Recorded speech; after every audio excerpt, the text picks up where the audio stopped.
You are watching The World 24/7 on the NDTV network. I'm Parmeshwar Bawa. Let's begin with the top stories you need to know. Israel struck dozens of Hezbollah targets as the ground operation appeared imminent. The country has shuttled reservists and tanks to the Lebanese border, and US officials say small border movements may have already begun. The escalation comes after the Iran-backed group confirmed leader Hassan Nasrallah was killed by an airstrike. The US military has said it was increasing its air support capabilities in the Middle East and putting troops on a heightened readiness to deploy to the region as it warned Iran against expanding the ongoing conflict. Catastrophic floods and landslides in Nepal have killed scores of people, with dozens more missing.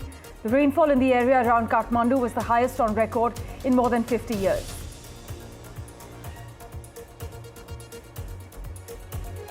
Austria's far-right Freedom Party has won its first national election as per exit polls.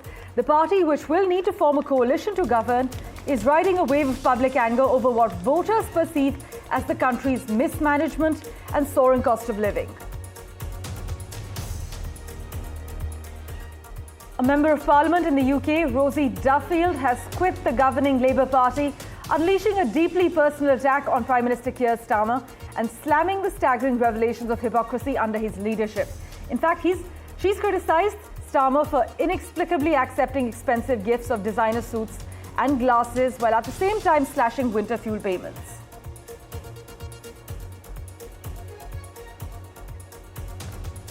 Investors are increasingly confident that China's lackluster economy may be recovering after key indexes saw some of their biggest weekly gains in years last week. Markets were buoyed by Beijing's multi-point stimulus package, which included billions in spending and easing measures, although not all its details have been clarified. And analysts are warning of economic turbulence ahead of Japan's new Prime Minister swearing in on the 1st of October. The country's stock market may experience a very ugly Monday as per some traders, as investors come to terms with Shigeru Ishiba.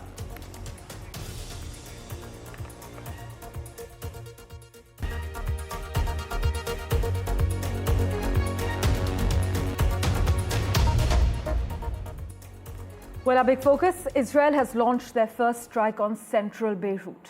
Israel has carried out an airstrike near Kola intersection in central Beirut in the early hours this morning, the first time it has struck Beirut outside the southern suburbs since 2006.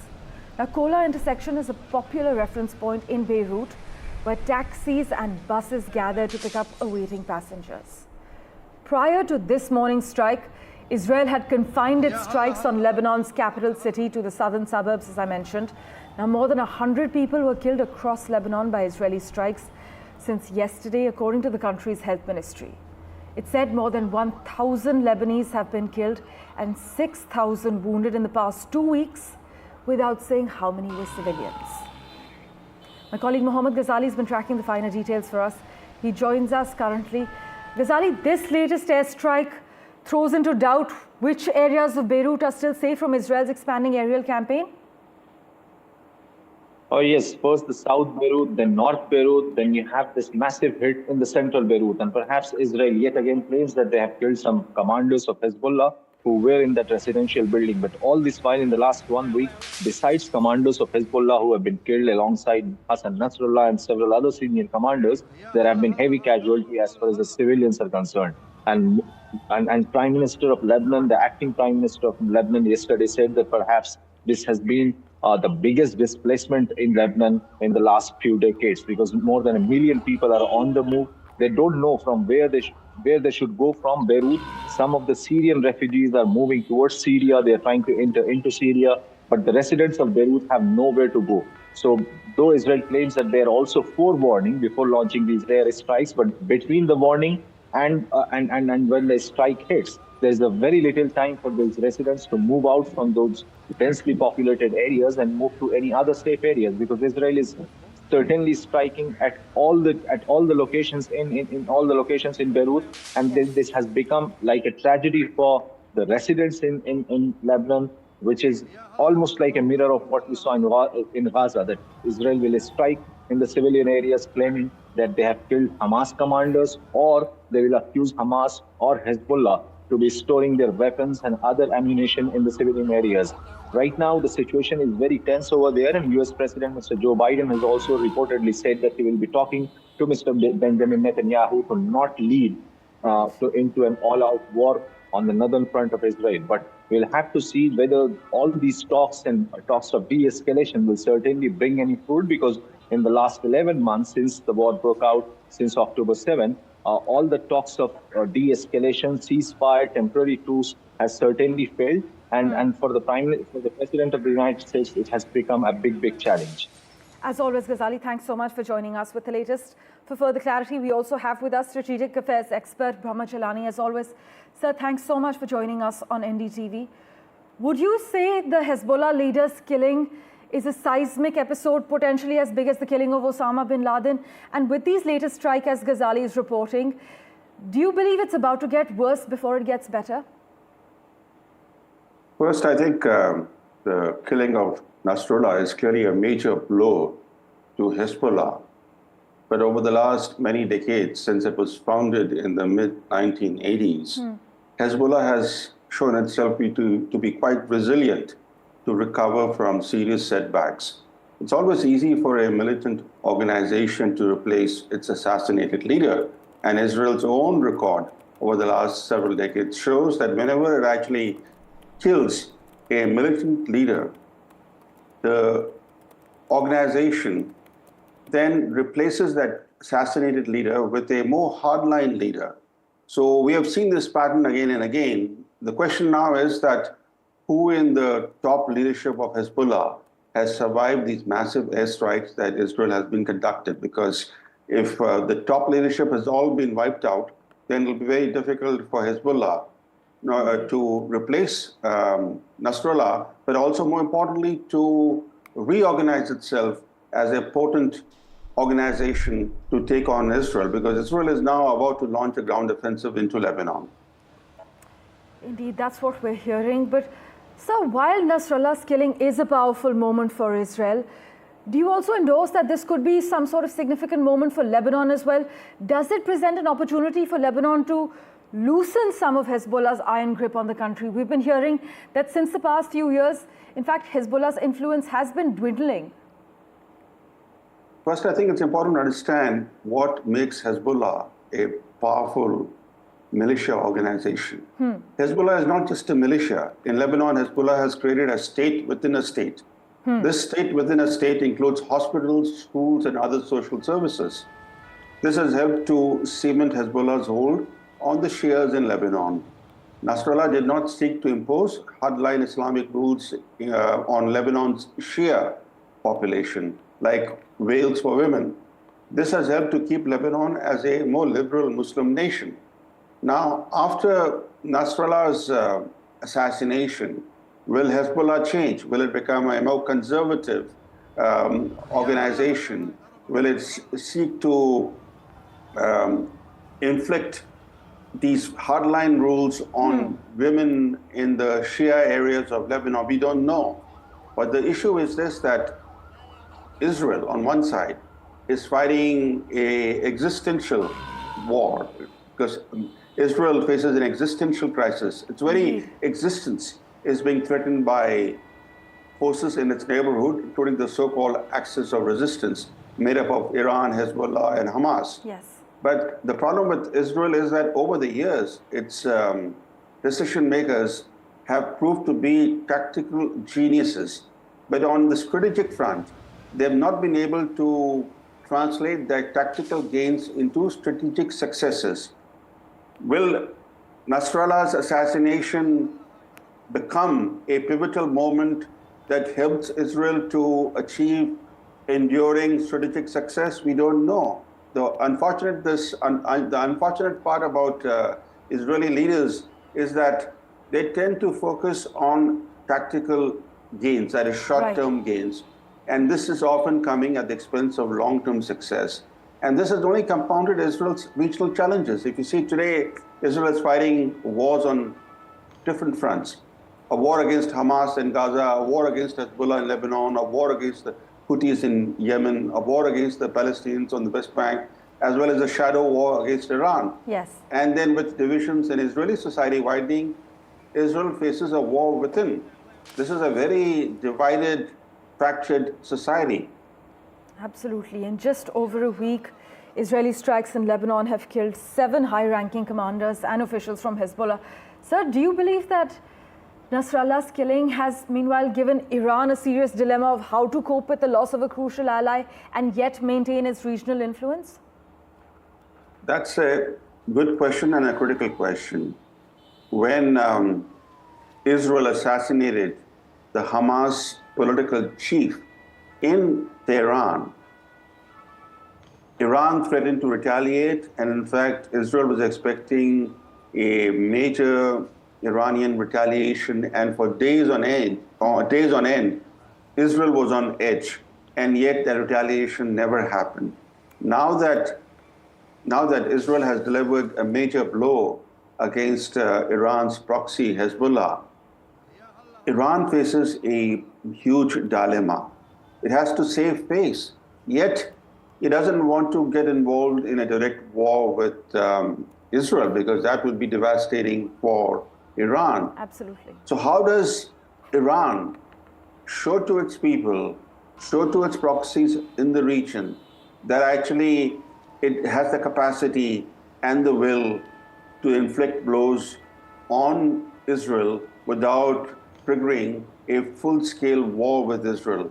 That's the dilemma that Iran faces today. Well, crucial times ahead. Thank you so much, as always, sir, for joining us with your perspective. We will, of course, revert you for regular updates as this conflict unfolds. For India, meanwhile, like its partners in West Asia, stability is the top priority, considering we have pending plans like the India, Middle East, Europe Economic Corridor, and for the purpose of energy security too. Meanwhile, the US military has said it was increasing its air support capabilities in the Middle East and putting troops on a heightened readiness to deploy to the region, as it warned Iran against expanding the ongoing conflict. The announcement came 2 days after President Joe Biden directed the Pentagon to adjust US force posture in the Middle East amid intensifying concern that Israel's killing of the leader of Iran-backed Hezbollah could prompt Tehran to retaliate. With that, let's get you a quick update from the neighborhood. Well, catastrophic floods and landslides in Nepal have killed scores of people, with dozens more missing as we speak. The rainfall in the area around Kathmandu was the highest on record in more than 50 years, according to the Red Cross's Climate Center. And while heavy rains are expected during the country's monsoon season, these floods, are further evidence of the help that countries like Nepal need to adapt to a climate very different to what they saw in the past. However, activists have also criticized the government there for blaming climate change to deflect from local accountability, and recent government approvals of mining, tunneling, and deforestation projects have increased the risk of landslides during heavy rain, according to the Nepal Economic Forum. For a quick update from Ground Zero, we have with us senior journalist from Kathmandu, Pratik Pradhan. Thank you so much for joining us on NDTV. We are hearing that Kathmandu has witnessed the highest recorded rainfall in the country's capital since the year 1970. Have you ever seen flooding on this scale in Kathmandu before? I had never seen such a flooding in Kathmandu. I've been in Kathmandu for 57 years now, and even in 1970 that you are referring to, at that time also the rainfall and the flood was not like this. The rainfall, the average rainfall this time has broken the record, and in 1970 the last record was like 139 millimeter in 24 hours, but this time at one place there was recorded like 240 millimeter of rainfalls at one place. So the rainfall has been very, very big, unprecedented and incessant for more than 36 hours. I had never seen like this rain before. Well, sir, we're hearing that the death toll is likely to increase, unfortunately, as the rescue missions proceed. But if you could please inform our viewers, which are the worst affected areas in Nepal as we speak? In fact, the landslides have been a regular issue in Nepal, but major roadways that is connecting to Kathmandu from different parts of the country are the major places where the mishaps have happened, where accidents have happened, because the landslides have come over the running vehicles, over the parked vehicles, and many people have lost their lives. And even in the villages, the landslides have become a major problem because of the incessant rain. We have been receiving many reports from all over the country that many people have lost lives. So it is, and also there are settlements in Kathmandu which are on the banks of the many rivers like Bagmati and other rivers, and all those settlements have also clogged by the water, and it's slowly receding now in like the last 24 hours. But that's the problem, and we will see many other news of the casualties, I believe. Well, thank you so much, Mr. Pradhan, for joining us with that quick update from Kathmandu. We hope things improve as soon as possible. We will, of course, revert you for updates from there. Let's get you a quick update from France now. Well, they have submitted the final price offer to India for the 26th Rafale marine jet deal just ahead of the scheduled visit of Indian National Security Advisor G. Doval to the country. In fact, defense sources told news agency ANI that the best and final price offer has been submitted to the Indian authorities by the French side for this project, and a significant price reduction has been given after tough negotiations in the proposed contract. To China now, where investors are increasingly confident that China's lackluster economy may be recovering after key indexes saw some of their biggest weekly gains in years last week. Markets were buoyed by Beijing's multi-point stimulus package, which included billions in spending and easing measures, although not all its details have been clarified. But FOMO is running high for Chinese investors, one analyst told Bloomberg, adding that Chinese stocks could see a further 20% rise. When asked what investors might buy, one hedge fund manager bluntly said on record, everything, everything. It is a major change in stance for leader Xi Jinping, who previously disdained spending measures, analysts noted, but amid the country's deflationary spiral, stimulus is now politically correct, as one Chinese banker put it. Meanwhile, analysts are warning of economic turbulence ahead of Japan's new prime minister swearing in on the 1st of October. In fact, the country's stock market may experience a very ugly Monday, as for some traders, as investors come to terms with Shigeru Ishiba. He is a known critic of the Bank of Japan's long-standing policy of aggressive easing and stimulus, and he supports higher taxes on companies and investment income. Now, that said, Ishiba, after he won the ruling party's leadership contest, said that monetary policy must remain accommodative. However, he would not push back if the central bank decides to further raise interest rates. In fact, analysts have said on record that until there is more clarity, volatility is likely to persist in Japan. To the UK now, where a member of parliament quit the governing Labour Party, unleashing a deeply personal attack on Prime Minister Keir Starmer and slamming the staggering revelations of hypocrisy under his leadership. You know, in her resignation letter, Rosie Duffield, elected Canterbury's first ever Labour MP in 2017, criticised Keir Starmer for inexplicably accepting expensive gifts of designer suits and designer glasses, while at the same time slashing winter fuel payments to pensioners and refusing to reverse an unpopular Conservative cut to child benefits there. Welcome back. Austria's far-right Freedom Party won its first national election, exit poll showed. The party, which will need to form a coalition to govern, is riding a wave of public anger over what voters perceive as the country's mismanagement as well as soaring cost of living. In fact, party chief Herbert Kickl, described as arguably the best communicator in Austrian politics, he's also a known admirer of Hungary's authoritarian leader Viktor Orban, has pledged to turn Austria into a fortress and to send non-EU citizens to their family's country of origin.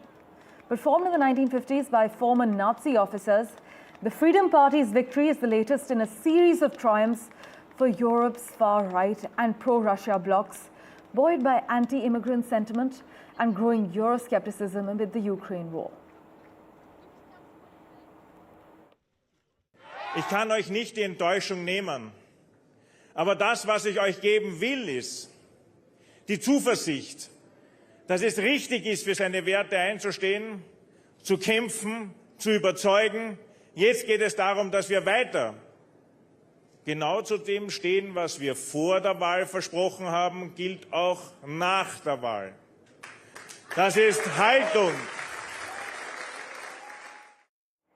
Well, to the US now, where California Governor Gavin Newsom has vetoed a landmark bill aimed at establishing first-in-the-nation safety measures for large artificial intelligence models. The decision is a major blow to efforts attempting to rein in the homegrown industry that is rapidly evolving with little oversight. But the bill would have established some of the first regulations on large-scale AI models in the nation and paved the way for AI safety regulations across the US. And finally, tens of thousands of spectators descended on the Hong Kong harbour front for a National Day-themed drone show, with visitors and locals alike expressing excitement. Galloping horses in the sky was the theme of the show, and around 1,500 drones lit up the skies, recreating the likeness of 4 iconic paintings by renowned Chinese artist Xu Beihong, including the galloping horses, the roaring lions, and blooming Chinese red buds. Well, we're slipping into a very short break. Thank you so much for investing your time and watching this episode of The World 24/7. Do stay tuned.